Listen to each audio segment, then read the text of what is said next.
Hey everybody, welcome back. I'm going to be headed out to the bee yard today to do some winter prep. Basically, I'm going to be tucking all my bees away for winter today. I'm going to show you the method that I use to get that done. I've been doing this for a couple years. This is how I was taught to do it. There's a couple different variations that I use, but my system is based pretty much on moisture mitigation. Moisture and varroa mites. That's what kills bees for the most part in this part of the world. And there's some smaller incidental problems, but for the most part, that's what kills the majority of bees, and we're going to try to get through winter without moisture problems. So my method mitigates moisture through a couple different methods, and it provides auxiliary food if they end up needing it. Although pretty much none of my colonies need auxiliary food because they're all pretty fat and happy out there right now. But I'm going to walk you through this, and if I could ask you for a favor, if you could share this video around, interact with the video, stuff like that, try to spread it around a little bit. I'm trying to get this channel specifically monetized, and I'm just a little bit short on my view hours. So if you could help me out, greatly appreciate it. Let's get out to the bee yard and get this thing done.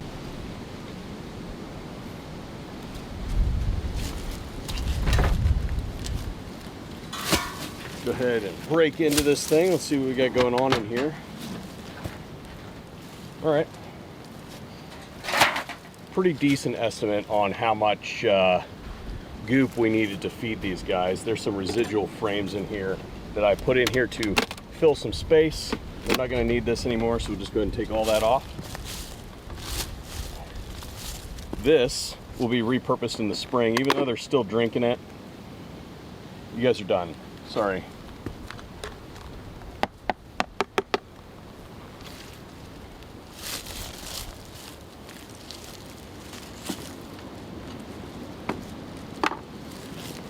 And then we're going to break the inner cover off.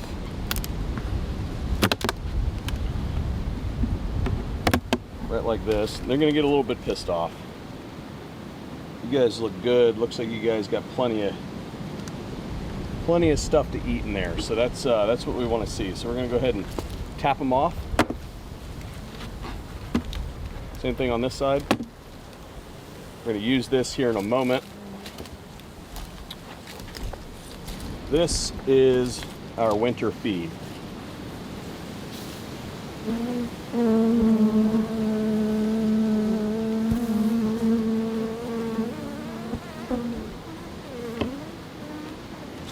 Right on there, right like that.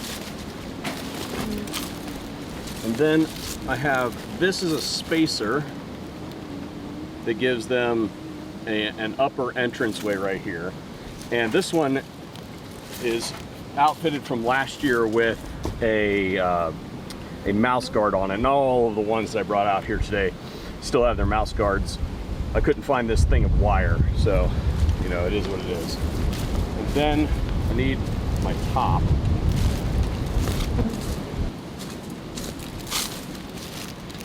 This is my quilt box top, so it's a mesh top.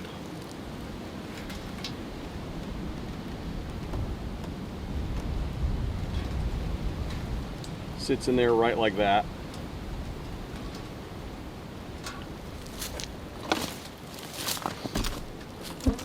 And then I take a couple staples and just kind of tack it down between the two. They're going to fill the space. I just want to keep it from jostling about, and I'm going to do the same thing at the junction here. So if I need to tear into it, I can. But it's not going anywhere, but if I need to tear into it, then it's easily accessible. So they can get out the top, they can't get up here.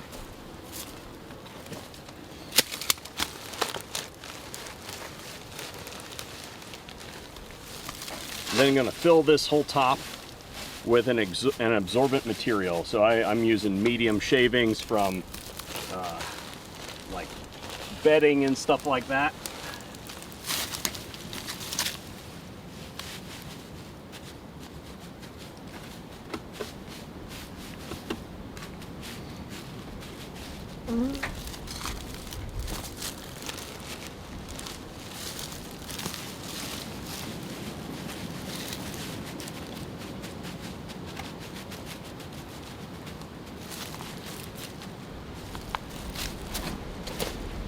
We want it even, but we don't want it like packed full, like overflowing. So we still want a little bit of headspace at the top, but relatively full.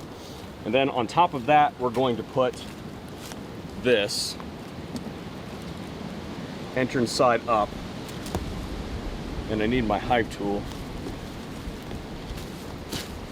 Whatever I did with my hive tool. This up just a little bit so that the top will fit properly. Any like big ridges, we want to get that out. And the idea is, actually, you know what, I'll just do that on in post-production. We'll talk about what the purpose of that is. So the way this works is this box here provides an entranceway for the bees if they want to go out the top. Usually the bees will start at the bottom and eat their way through the box towards the top, and they will use both entrances as entrances and exits. But if there is a heavy snow or something like that and it hasn't quite melted by the time they want to come out for like a 60 or so degree day in the middle of the winter, we have those periodically, then they have a way to get out even if the bottom entrance is blocked. The spacer gives a little bit of headspace for that sugar brick to sit in there, and as the bees heat the box, it will create water. Condensation will occur, and that sugar brick will absorb some of that water, and it will turn it into incidental feed that they can walk across the surface and just suck up as the winter goes on.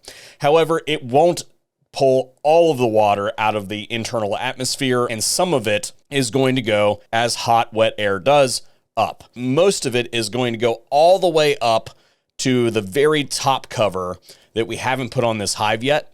And that top cover is going to be, for the most part, outside temperature. So if it is freezing outside, it's going to freeze. The water that gets against it is going to freeze. And then when it warms up, that water is going to melt and drip. And that kills bees. So really those shavings are there for the purposes of catching those drips. I'll come out sometime in January and change those out. Last year they were sopping wet. The year before they were completely dry. So it really depends. And the reason that we have put the inner cover all the way at that top, right below the top cover with the entranceway open, is to provide an opportunity for that to just vent out of the hive. As a side note, that entire inner cover and the inner surface of that outer cover is going to be covered in mold from condensation come springtime. And we'll take this, set it right on top, right like that. And then we'll go ahead and strap this one down. This is ready for winter. We'll go ahead and do a second one so that you guys can get a more, I guess, top-down view here. Hive tool going in, and here's one that's completely empty. So that they got the most out of that one, that's for sure.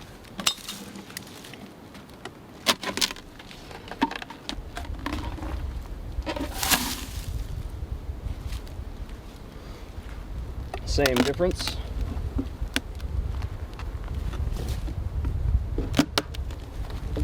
Oh yeah, that's what we like to see. Come on out there. Okay. Oh boy, angry. Not happy.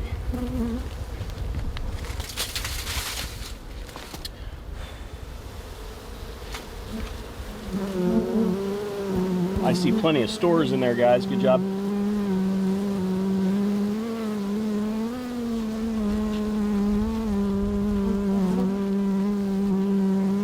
Deal.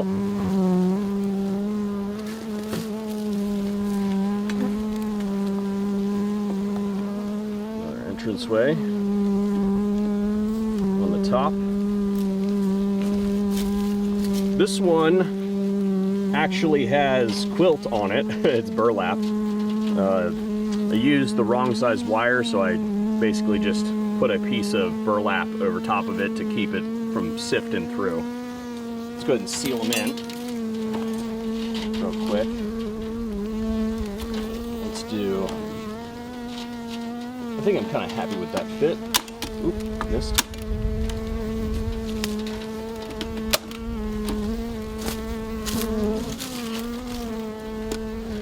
Okay, and then let's do the same thing to the box. And that was a miss. There we go. There's a gap in there. They're gonna be pissed about that. They'll seal it. It'll be all right. All right, so there's that.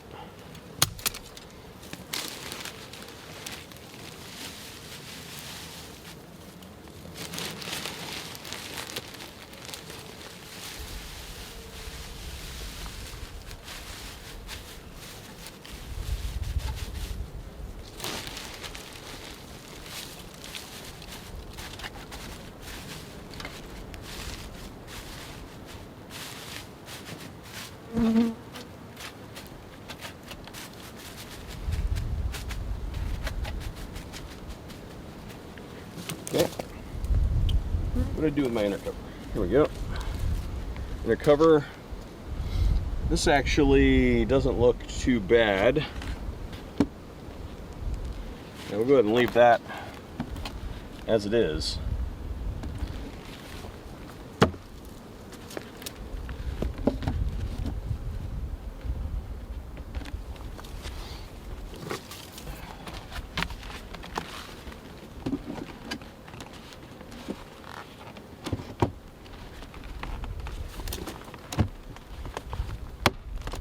Ready for winter. So that is the process that I used for all 10 of my colonies, and it's the same process that my wife uses for all of her colonies as well. We've got a couple colonies spread out across a couple different farms, and this is how we do it. And again, it's for moisture mitigation, auxiliary food, and I'll go out sometime in January during a warmer day in January, change out all of those shavings, whether they're wet or not, and just give them a fresh load of them so that and that'll tell us who's made it up to that point. And the only other thing that I need to do to those colonies is finish putting the mouse guards on them, and sometime late December-ish, I'm going to be doing a mite treatment. And we do a mite treatment that time of year because we do an oxalic acid vaporization, and that is really good for mites that are crawling around on the bees. There's little to no brood in the bee box in the month of December, early January, and if we do that treatment then all of the mites that are in that colony are going to be crawling around on bees, and that means that they are susceptible to oxalic acid. They can't hide anywhere, and we get a near 100% kill on those mites, and that takes us into spring with no mites in that colony whatsoever. All of the mites that they will get throughout the year are ones that they pick up in the spring, summer, and bring back, and we mitigate those different ways. So anyway, I hope that you enjoyed this video. Thank you for sharing it around and helping me get this thing monetized. I appreciate it. And hopefully we'll see you on another video here at Beyond VSO. And that's a complete accident.